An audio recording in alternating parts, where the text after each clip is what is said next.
Hi. Hello. నమస్తే. అందరూ ఎలా ఉన్నారు? బాగున్నారా? నేను బాగున్నా. మనమందరం హెల్తీగా, హ్యాపీగా, ఆరోగ్యంగా ఉండాలని మనస్ఫూర్తిగా కోరుకుంటున్నాను. వెల్కమ్ టు వారణాసి వంటిల్లు. అయితే ఈరోజు మనం ఏం చేసుకుందాము? చాలా రోజులైంది కదా ఫ్రెండ్స్! ఒక మంచి చట్నీ చేసుకుందాము. నోటికి రుచిగా ఉండే ఒక చట్నీ చేసుకుందాము. ఊర్లు తిరిగొచ్చిన తర్వాత నోరంతా చచ్చు పడిపోయినట్టు ఉంటుంది కదా ఫ్రెండ్స్! అందుకని చెప్పి ఈరోజు ఒక పుల్ల పుల్లగా మంచి చట్నీ చేసుకుందాము. అది కూడా నేనెలా చేస్తానో మీకు చూపిస్తాను. చాలా ఈజీగా చేసుకోవచ్చు. చాలా ఈజీ అంటే ఈజీ అనమాట. దానికి ఏమేం కావాలి, ఏంటి అనేది మీకు చెప్తాను. మీరు కూడా ఇలాగే చేసేసుకోండి. సూపర్‌గా ఉంటుందనమాట. ఒక చిన్న పాన్ పెట్టుకుందాం. పోపు వేయించుకోవడానికి కొద్దిగా ఆయిల్ వేసుకొని, ఎక్కువ ఆయిల్ ఏం వాడాల్సిన అవసరం లేదు. నేనెప్పుడు కొద్దిగా ఆయిల్ తోటే చేస్తాను. ఆ విషయం మీ అందరికీ తెలుసు. కాబట్టి కొంచెమే ఆయిల్ వేసుకోండి. ఆహ్, అదే పోపు పెట్టుకునేది ఉంటుంది గదా! తడకా ప్యాన్‌లో కొంచెం ఆయిల్ వేసేసుకొని, ఆహ్, ఆయిల్ వేడయ్యేలోపు నేను పోపు దినుసులన్నీ తీసుకొని పక్కన పెట్టుకుంటున్నాను. ఈ పోపు దినుసులు కూడా పెద్దగా ఏమీ అవసరం ఉండవండి. మనం చేసే వాటిలకి ఎక్కువ ఇంగ్రీడియెంట్స్ ఉండవు. పోపు దినుసులు ఉండవు. చాలా తక్కువ పదార్థాలతోటి ఎక్కువ రుచితో చేసేసుకుందాం అనమాట. ఆయిల్ వేడయిన తర్వాత ఏం చేద్దాము అంటే, కొంచెం ఆవాలు, కొంచెం మెంతులు, ఒక హాఫ్ టీ స్పూన్ మెంతులు, హాఫ్ టీ స్పూన్ ఆవాలు ఆయిల్‌లో వేసేసుకొని కొంచెం వేగనిద్దాము. కాస్త వేగిన తర్వాత ఆహ్, ఇదిగోండి ఎండుమిరపకాయలు తీసుకోవాలి. ఈ పచ్చడికి ఖచ్చితంగా ఎండుమిరపకాయలే కావాలనమాట. ఎండుమిరపకాయలతో చేసుకుంటేనే బావుంటుంది. కాబట్టి ఎండుమిరపకాయలు ఇలా తుంపేసుకోండి చక్కగాను. దాంట్లో పాడైపోయినవి తీసేసి మంచివి ఆహ్, తుంపుకొని పెట్టుకోండి. తుంపుకుంటేనే మనకు తెలుస్తుందనమాట. బాగలేకుండా ఉన్నవి, బూజులున్నవి ఉంటాయి. కాబట్టి అలా తుంపేసుకొని పెట్టుకోండి. లోపల నుంచి వేగుతుంది ఎండుమిరపకాయ. అప్పుడు కమ్మగా ఉంటుంది. రుచి డబుల్, త్రిబుల్ ఉంటుందనమాట. చాలా బావుంటుంది ఇలా చేసుకుంటే. పోపైతే కొంచెం ఆవాలు, మెంతులు వేగినియండి. వేగిన తర్వాత కొంచెం మినపప్పు, ఒక హాఫ్ టీ స్పూన్ మినపప్పు వేసేసుకోండి. మినపప్పు వేసుకున్న తర్వాత ఇలా వేయించేసుకోండి చక్కగాను.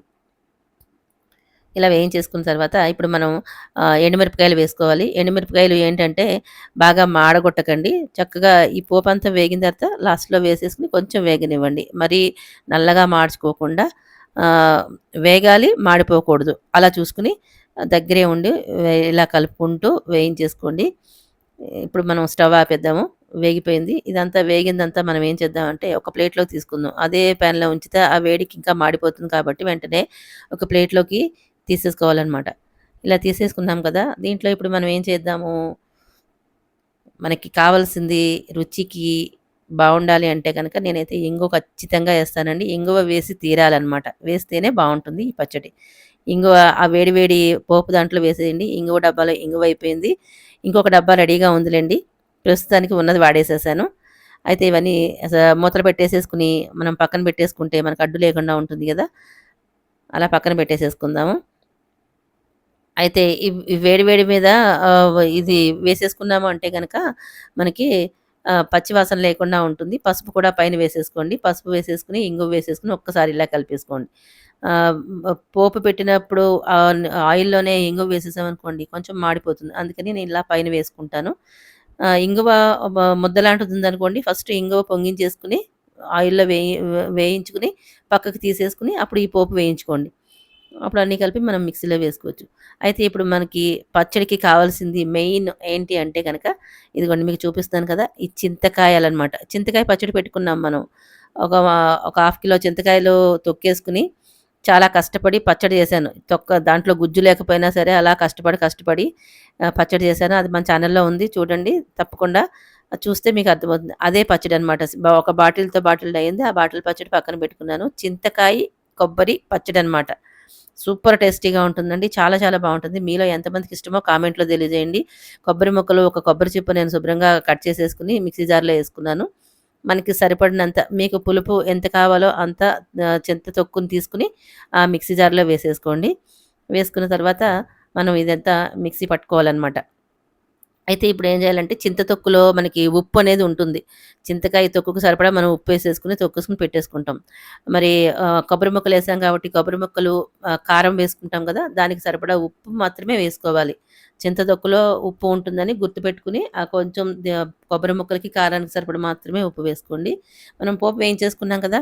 ఆ పోపునేంటంటే కొద్దిగా పోపు ప్లేట్‌లో ఉంచేసుకొని కొంచెం పచ్చిమిరపకాయలు ఉంచుకొని మిగిలిన పోపంతా కూడా ఈ జార్‌లో వేసేసుకోవాలి.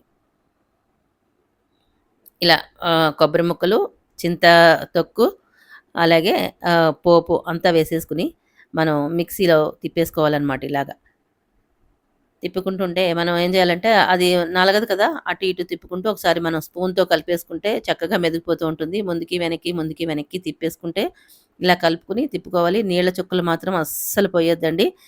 నీళ్ళ చుక్కలు పోస్తే నిలవ ఉండదనమాట. అంతే. నీళ్ళ చుక్కలు పోస్తే పలచగా జారుగా అయిపోతుంది గదా! అలా బావుండదు. అందుకని నీళ్ళేం అవసరం లేదు. ఆ చింతకాయతో ఉన్న ఆ నీటికి దానికి సరిపోతుంది. నేను ఉప్పు, కారం సరిపోయిందో లేదో చెక్ చేసుకున్నాను యాడ్ చేసుకుందామని. అవేం అవసరం లేదు. చేసిందెవరు? 'వారణాసి వంటిల్లు' ఛానల్‌లో వంటలనమాట.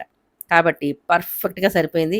దీంట్లో ఇంక చింతకాయ తొక్కుని వేయాల్సిన అవసరం లేదు. దాన్ని దాచేస్తున్నాను. చింతపండుకి బదులు చింత తొక్కు వేసి చేసుకోండి. సూపర్ అనమాట. ఒక్కసారి చేసుకుంటే మళ్ళీ మళ్ళీ చేసుకుంటారు. ఈ చింతకాయలోనే కాదండి, కొబ్బరికాయలోనే కాదు. ఈ కొబ్బరికాయ, చింతకాయ పచ్చడి కాకుండా దోసకాయ, చింతకాయ పచ్చడి చేసుకోవచ్చు. అలాగే ఈ చింతకాయ పప్పులో వేసుకోవచ్చు. ఇలా చింతకాయ తొక్కు తీసుకొని పెట్టుకుంటే దేంట్లోకైనా చేసుకోవచ్చు మనం. చాలా చాలా రుచిగా ఉంటుంది. సూపర్ టేస్టీగా ఉంటుందనమాట. ఇలా ఒకసారి ట్రై చేసి ఎలా ఉందో నాకు కామెంట్‌లో తెలియజేయండి. నాకన్నీ పర్ఫెక్ట్‌గా సరిపోయినాయి కాబట్టి చింతకాయ తొక్కుని దాచేసాను.